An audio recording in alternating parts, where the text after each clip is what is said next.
Boker Tov à tous, on arrive à la paracha de Korach. Alors Korach, c'était un homme qui faisait partie du Ham Israël. Il était très intelligent et il a réuni avec lui plus de 250 personnes, plus de 250 princes pour aller se révolter contre Moshe Rabbeinu. Korach, c'était un homme qui était très très riche, qui avait beaucoup de pouvoir et en fait il était très jaloux de la position de Moshe Rabbeinu parce qu'il s'est dit que lui aussi il faisait partie de la tribu des Lévi, mais donc il aurait très bien pu être à la place de Moshe Rabbeinu. Pourquoi c'est Moshe Rabbeinu qui a eu cette place, qui est le guide spirituel, que tout le monde écoute et pas lui?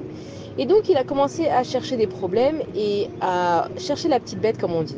Il a dit à Moshe Rabbeinu, si un tzitzit il est tout bleu, parce qu'on a l'habitude, enfin on avait l'habitude de mettre un fil bleu dans les tzitzit pour représenter le fil du trélet. Et donc Korach il venait avec des questions chez Moshe Rabbeinu en lui disant, est-ce que si tout un tzitzit il est fait de bleu, il est fait de trélet, est-ce qu'on a besoin de rajouter ce fameux fil? Il venait lui dire, est-ce que si une pièce elle est remplie de sfarim, est-ce qu'on a quand même besoin de mettre une mezouza? Ce qu'il disait Korach à Moshe Rabbeinu, c'est que lui il disait que tout le peuple il était saint. Pourquoi on avait besoin de spécialement un homme qui soit le guide? On n'a pas besoin d'un guide, on est tous pareils. Lui il prônait l'égalité. Et en fait ce qu'il a fait Korach, c'est qu'il voulait se révolter contre Moshe Rabbeinu déjà de base lui tout seul, mais comme il voulait avoir du poids, il a cherché n'importe qui et il a commencé à leur dire, de quoi t'es énervé dans ta vie? Toi, ah mais c'est à cause que Moshe Rabbeinu c'est lui le guide. Et toi qu'est-ce que t'as dans ta vie? T'as ça? Ah mais c'est sûr que c'est la faute de Moshe Rabbeinu. Et donc il s'est réuni avec des gens pour se révolter contre Moshe Rabbeinu. Maintenant Moshe Rabbeinu il était tellement tzaddik qu'il a pas, en fait il s'est pas énervé avec Korach.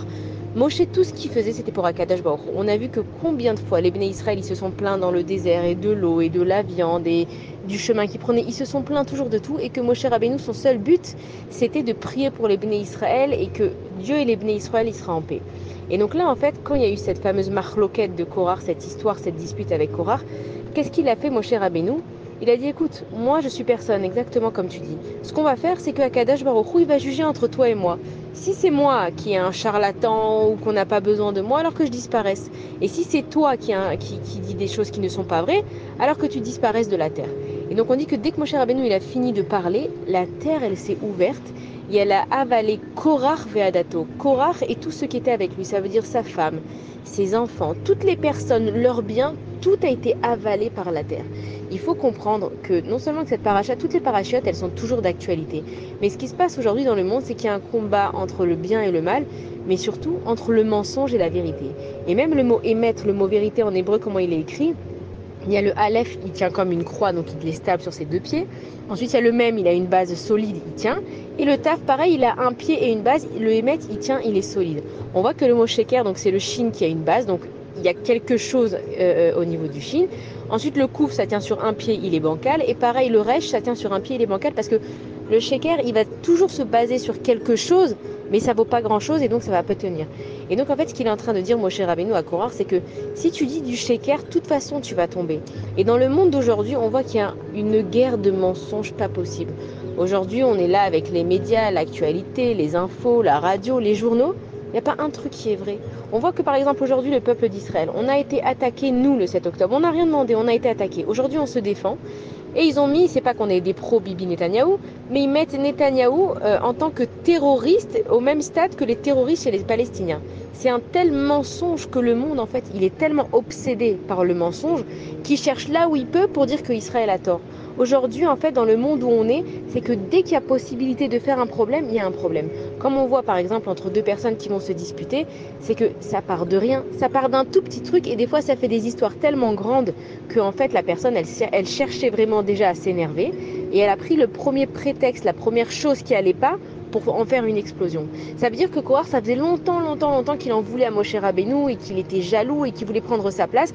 Il a cherché le moindre prétexte dès qu'il y avait des gens qui n'étaient pas contents, il les a rassemblés avec eux. Et donc dans le monde d'aujourd'hui, il faut faire très attention où on se positionne. Est-ce qu'on est dans le Hémet, on fait les choses pour Akadosh Baruch Hu, ou on fait les choses pour le Sheker, pour notre vérité à nous? En fait, le Sheker, le mensonge, ça peut être notre vérité à nous. Des fois, nous, on est tellement sûrs qu'on fait bien les choses et qu'on a raison, qu'on se persuade, on se trouve des halachot et on se trouve des endroits où on a raison, alors qu'en fait, pas du tout. C'est du Sheker. Est-ce que tu le fais pour Akadosh Baruch Hu, ou est-ce que tu le fais pour toi? Et c'est ça toute la différence et tout ce qu'il y a dans ce monde. Ça veut dire que quand on est dans ce monde ici, il faut qu'on comprenne pour qui on se défend et pourquoi on fait les choses. Et c'est ce qui s'est passé, c'est qu'en fait la terre, elle nous porte. Et quand la terre, elle a avalé Korach et toute son assemblée, c'est que la terre, elle appartient à Kadosh Baruch Hu, elle ne supporte pas le mensonge. Et on dit qu'à la fin des temps, il y aura un jugement entre le bien et le mal, entre la vérité et le mensonge. Et que la terre, et partout où on va être, que ce soit en Eretz Israël, que ce soit en dehors d'Eretz Israël, la terre là où elle est, elle va s'ouvrir et elle va avaler les gens qui ne sont pas dans le Hémet. Et donc si ça pourrait nous paraître absurde, on sait que ça s'est passé avec Korach, donc c'est très possible. Et ça ne veut pas dire qu'il y a eu tout d'un coup un grand trou dans la terre. Il y avait des petits trous pour avaler chacun exactement où il était. Ça veut dire que si une personne Hémet, elle était à côté d'une personne qui était Sheker, eh ben elle n'est pas partie avec celle qui était dans le mensonge. Celle qui était dans le mensonge, elle est partie. Celle qui était dans la vérité, elle va rester. Et c'est ça le tri qu'aujourd'hui Akadosh Baruch Hu, il est en train de faire. On voit que le monde, il se sépare en deux. Il y a les pro-Israël et il y a les pro-palestiniens, c'est que le monde, il est en train d'être entre le Sheker et entre le Hémet. Mais même dans le Ham Israël, il y a des gens qui sont pour le Sheker, il y a des gens qui sont pour le Hémet. On est en pleine guerre, il y a des soldats qui tombent tous les jours, l'économie, elle est compliquée. Et il y en a encore qui vont faire des manifestations pour changer de gouvernement. Mais qui vous défendez? Vous faites la guerre pour qui? C'est vraiment pour la Médina? C'est vraiment pour les Juifs? C'est pour le bien de votre prochain? Ou c'est pour vous parce que vous n'êtes pas d'accord avec ce qui se passe? Et donc cette leçon de la paracha de Korach, il faut bien savoir aujourd'hui pour qui tu te bats. Est-ce que c'est pour ta vérité à toi que tu as déguisé, qui est en fait un mensonge déguisé, ou alors c'est pour la vérité d'Akadash Baruch Hu? Et la leçon qu'on tire de Moshe Rabbeinu, c'est qu'il est resté à Nav. Même il savait qu'il avait raison. Il savait qu'il suivait la parole d'Akadash Baruch Hu, puisqu'il avait directement ça de Dieu. Il aurait très bien pu commencer à dire à Korach, et toi, et se venger un petit peu de Korach, ou même se moquer de lui. Mais Moshe Rabbeinu, quand on est émette, on n'a pas besoin de crier et on n'a pas besoin de se justifier. Une personne qui est dans la vérité, elle continue sa route. Il y a une expression en français qui dit quand le chien aboie et la caravane passe, ça veut dire que des gens qui vont vouloir nous arrêter dans notre chemin, il y en aura toujours.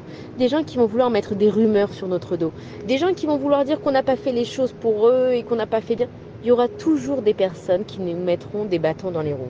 Mais seulement quand on est émette, quand on est droit, quand on fait les choses pour la Torah, quand on fait les choses pour Akadosh Baruch Hu, quand on connaît sa vérité, même si on est sûr que, par exemple, on s'est disputé avec une amie, non mais j'avais raison, elle m'avait vraiment blessée, elle m'avait pas invité, etc.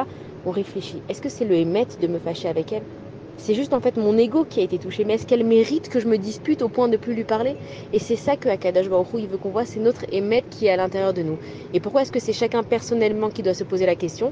Parce que le jour où la terre elle s'ouvre et qu'elle avale, elle avale une personne à la fois, là où elle est. Et donc à nous maintenant, grâce à cette paracha de Korach, on prend les enseignements pour ne pas répéter les mêmes erreurs. Aujourd'hui, on cherche la vérité où elle est et qui est celle d'Akadosh Baruch Hu. Shabbat shalom à tous et des bonnes nouvelles.